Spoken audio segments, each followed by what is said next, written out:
큰 그림 그려보는 시간 빅픽처입니다. 토마토 투자클럽의 이효열 전문가 모셨습니다. 안녕하세요. 네, 안녕하십니까. 네, 오늘은요. 약간 시장이 좀 답답한데 큰 그림을 보는 관점에서 신성장이 기대되는 업종 이 부분을 주제로 잡아주셨더라고요.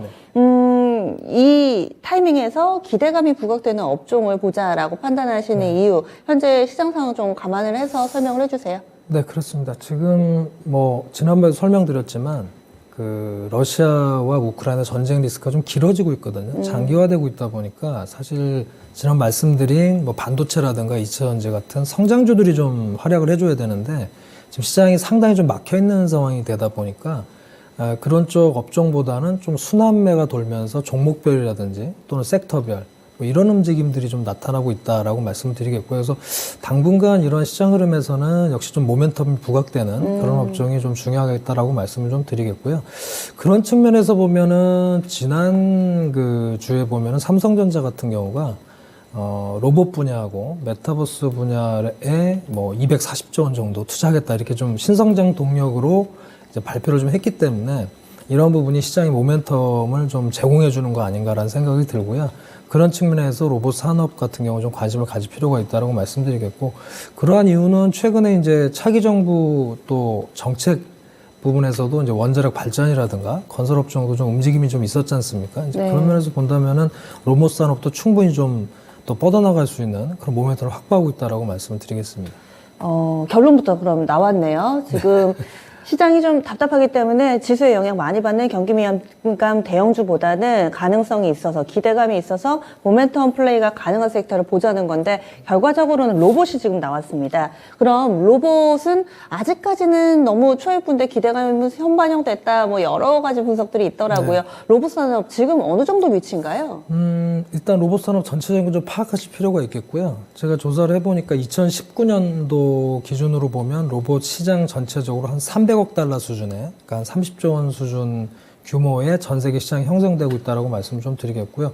우리나라 같은 경우에는 내수가 한 7조 원대, 그다음 수출이 한 1조 원대 이렇게 해서 총 한 9조 원대 정도의 시장이 형성돼 있다라고 말씀을 드리겠고, 단순히 지금 기업들만 투자를 하고 있는 게 아니라 정부에서도 좀 관심을 갖고 있어요. 그래서 인천의 청라국제도시, 여기 이제 로봇 랜드를 좀 해서 여러 클러스터를 좀 조성한 그런 좀 상황입니다. 그래서 로봇 랜드는 R&D 센터인가요? 아니면 정말 소비자들이 즐길 수 있는 그런 놀이공원 형태의 엔터테인먼트 장소가 될까요? R&D 센터입니다. 그러니까 일단은 거기 이제 관련 기업들이 입주를 해가지고 개발할 수 있도록 이렇게 구성을 좀 해놨어요. 그래서 굉장히 좀 이 정부에서도 관심을 갖고 있다라는 말씀을 좀 드리겠고요.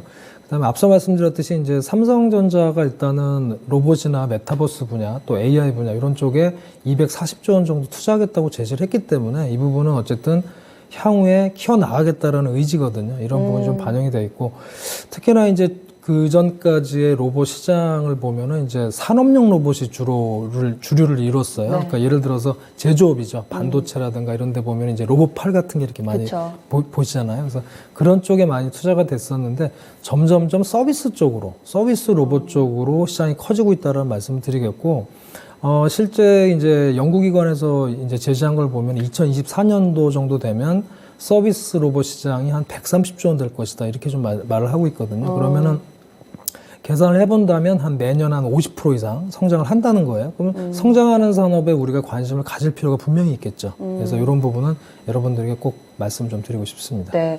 레포트 보시면 CAGR이라고 연평균 성장률, 이게 50%면 어마어마한 건데 로봇 산업이 현재 그런 모습을 나타내고 있다. 이렇게 얘기를 해주시네요. 제가 놀이공원 얘기를 한 게 보통 랜드자가 붙으면 에버랜드, 드림랜드 이래서 꿈과 희망의 나라. 그래서 뭔가 로봇으로 그런 공간을 좀 구축을 하는가 이런 생각을 해봤는데 그게 아니고요. 로봇에 대해서 좀 투자를 할 수 있고 또 이렇게 해서 R&D 기술 개발을 하는 이 R&D 형태의 그런 정부 주도의 산업도 좀 진행이 되고 있다. 이렇게 얘기를 좀 해주시는데 현재 로봇 시장은 확실히 성장한다는 데는 이견이 좀 없어 보입니다. 그리고 국내에서도 이런 로봇 테마주들이 불 때 상당히 많은 종목군들이 언급이 되잖아요. 그 중에서도 나눠봐야 될 것 같아요. 좀 전에 뭐 산업용 로봇 그리고 또 서비스 로봇도 있을 테고요. 또 로봇 관련된 부품을 만드는 그런 업체들도 있을 텐데 관련된 종목군들 좀 나눠서 이야기를 해보겠습니다. 실제로 사실은 좀 수익이 나는 로봇주는 에브리봇밖에 없다. 청소용 로봇이죠. 뭐 이런 얘기들도 나오고 있습니다. 그러면 세부적으로 어떤 종목군들이 있을지 또 종목명에 로봇자가 들어가는 종목 외에도 많잖아요. 이 시간에 좀 속속들이 나눠보겠습니다. 상장주 가운데서 로봇 관련 기업 어떤 종목이 있나요? 일단은 뭐 여러분이 많이 접하시는 부분은 이제 그 HTX 쳐보시면은 주로 이제 로봇이라든가 로보라는 말이 들어가는 기업들이 대부분 많아요. 이제 로봇 네네. 관련주거든요. 그래서 그런 기업들을 먼저 보실 텐데 실제로는 이제 대기업도 많이 투자를 좀 하고 있어요. 그래서 오늘은 조금 이렇게 여러분이 이제 향후를 대비해서라도 좀 관련 기업들에 대해서 제가 설명을 좀 드리도록 하겠습니다.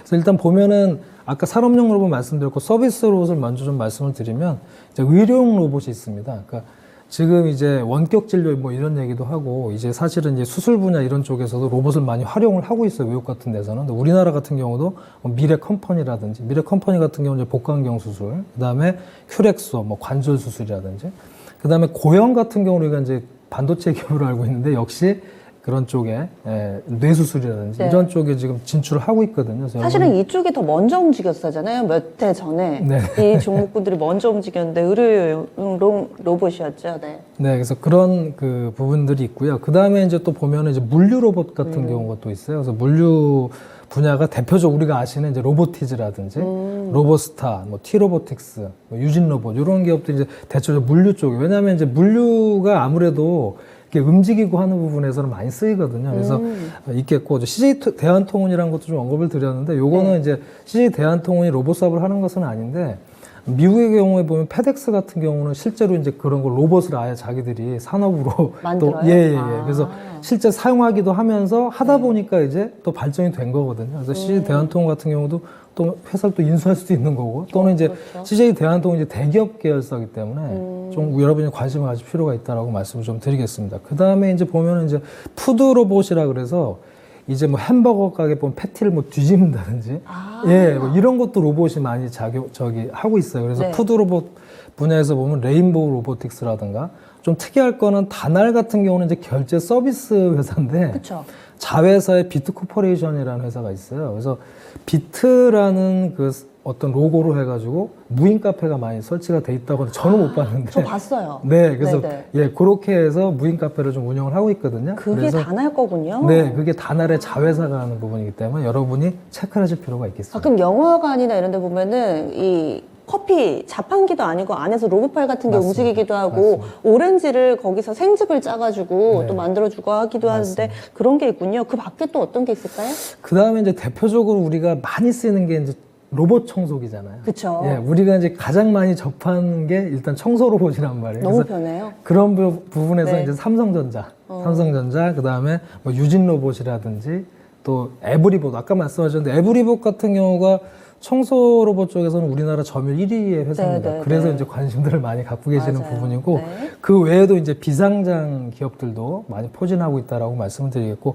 그 밖에는 이제 주로 산업용 로봇이 많아요. 아무래도 네. 휴림 로봇이라든가 뭐 그 외에 많은 회사들은 이제 산업용 로봇에 많이 포지셔닝이 돼 있다가 제조업 쪽이죠. 네. 그렇게 돼 있고, 그 다음에는 이제 로봇 부품들도 좀 있어요. 그래서 보면은 뭐 RS 오토메이션이라든가 또는 SPG라든가 이런 부분은 이제 기계 쪽 분야인데 이제 감속기라든가 그 다음에 제어기 이런 부분을 만드는 회사입니다. 그 외 시스템 회사들도 있고요. 그래서 그런 부분으로 포진되어 있다라고 말씀드리겠고, 핵심적으로는 이제 자율주행 쪽을 말씀을 드려야 될 것 같아요. 그러니까 자율주행을 사실 로봇으로 생각을 하고 있어요. 그러니까 대표적으로 테슬라 같은 경우가 앨런 머스크가 전기차로 많이 떴지만 사실 지금 테슬라 같은 테슬라 봇이라는 게 있습니다. 휴머노이드 로봇인데요. 그러니까 그런 쪽으로 해서 궁극적으로는 로봇에 관심이 많아요. 앨런 머스크가 전기차뿐만 아니라. 그래서 우리나라 같은 경우에 보면 지난 CES 2022에 보시면 삼성전자도 이제 로봇을 핸디라든가 아이 같은 거 삼성봇을 지금 선보였단 말이죠.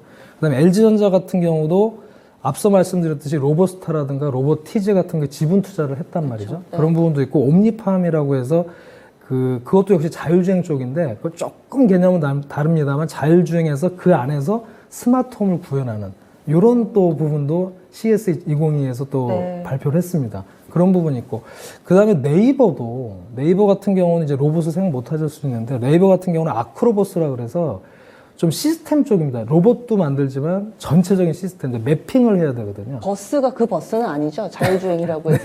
그래서 아. 예, 아크 시스템이라고 해서 네. 그거를 기반으로 해서 이제 로봇도 같이 해가지고, 왜냐하면 로봇이 움직이려면 전체 시스템이 필요하지 않습니까? 이제 그런 부분에서 네이버가 상당히 또 앞서가고 있어요. 그래서 여러분이 이제 이 로봇을 보실 때 제가 또 느끼는 점은 뭐냐면, 로봇이 모든 분야에 지금 관심을 갖고 진출하고 있다는 거예요. 그렇죠. 단순히 산업용 로봇이 아니라 전 분야에 걸쳐서 진출하고 있고, 또한 지금 말씀드린 대기업들이 포진을 하고 있다는 얘기입니다. 이 얘기는 이 산업이 굉장히 커질 것이다. 앞서 말씀드렸듯이 서비스 로봇 시장이 2024년에 한 130조 원 규모로 커질 거기 때문에, 그리고 결국은 우리가 그런 상상을 하잖아요. 결국은 이제 로봇과 같이 생활하는 그쵸, 네. 그런 상상을 하기 때문에 이러한 부분이 펼쳐질 거다라고 말씀을 좀 드리겠습니다. 네, 영화에도 워낙에 좀 많이 나오고 하니까 이 로봇의 성장성에 대해서는 이견이 없어 보이는데 투자를 할 때는 갑론을박이 있습니다. 지금 당장 수익이 나는 종목을 사야 하느냐, 아니면 대기업 계열사를 사야 하느냐, 지분 투자 받은 업체 사야 되느냐, 뭐 아니다, 부품이 최고다, 부품 여기저기 다 들어가니까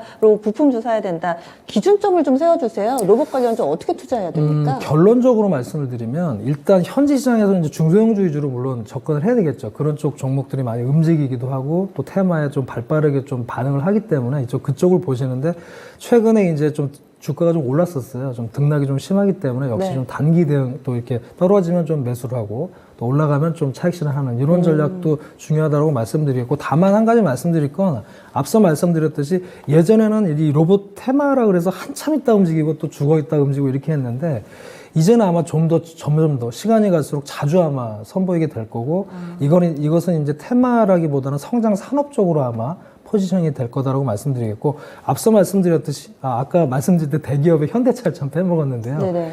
결국은 대기업이 접근을 할 겁니다. 삼성전자라든가 현대차 같은 경우는 보스턴 다이내믹스를 인수를 했지 않습니까? 사족보행. 그렇죠. 네. 그래서 현대차라든가 아까 말씀드린 네이버라든가 네. 큰 기업들이 이제 대기업들이 진출할 거다라고 말씀드리기 때문에, 중장기적으로는 대형주들도 그런 뉴스라든가 이슈에 모멘텀이 생기는지를 여러분이 관찰하실 필요가 있다라고 말씀을 드리겠습니다. 네, 알겠습니다. 그러면 결론 지어보죠. 오늘 장 큰 그림 그려주세요. 네, 오늘 장 큰 그림은 결국 이제 신성장 동력이 기대되는 로봇 산업에 주목하자라고 말씀을 드리겠습니다. 토픽 하나만 주시죠. 토픽, 최선호주 어떤 종목이세요? 로봇 쪽에서? 앞서 말씀드렸지만 일단은 좀 네. 지금 로보티즈라든가 로보스타 같은 경우는 LG전자 쪽 네네. 투자를 했기 때문에 그쪽이 먼저 움직일 것 같고요. 그 다음에 아까 말씀드린 삼성전자, 현대전자, 네, 현대차, LG전자, 네, 관심 가지시면 좋겠습니다. 알겠습니다. 오늘 말씀 고맙습니다. 네, 감사합니다. 로봇 관심 많으시죠? 그런데 실체가 있느냐 없느냐 이것이 뜬구름이 되지는 않을까? 약간은 두려움을 가지고서 또 한켠에 기대감을 가지고서 투자하시는 분들 많으실 겁니다. 단기적으로는요, 추세 매매하시면 된다. 많이 오르면 수익 챙겼다가 또 떨어지면 팔고, 하지만 이런 파도가 조금은 작게 올 것이기 때문에 이런 흐름에는 꼭 레이더를 켜고 있으셔야 되고요. 중기적인 관점에서는 대기업들이 이 부분을 어떻게 활용하느냐, 이 부분에서 또 차관의 투자 아이디어를 찾아볼 수 있다, 이렇게 의견을 주시네요. 저희 빅픽처까지 준비한 내용 모두 전해드렸습니다. 다양한 투자 판단에 대한 도움 말씀드렸고요. 종목의 상승 하락을 보장하지는 않습니다. 그래도 점점 더 힘을 내고 있습니다. 남은 시간 잘 활용해 보시고요. 장 마감 즈음에 제가 다시 돌아오겠습니다. 함께해 주신 여러분 고맙습니다.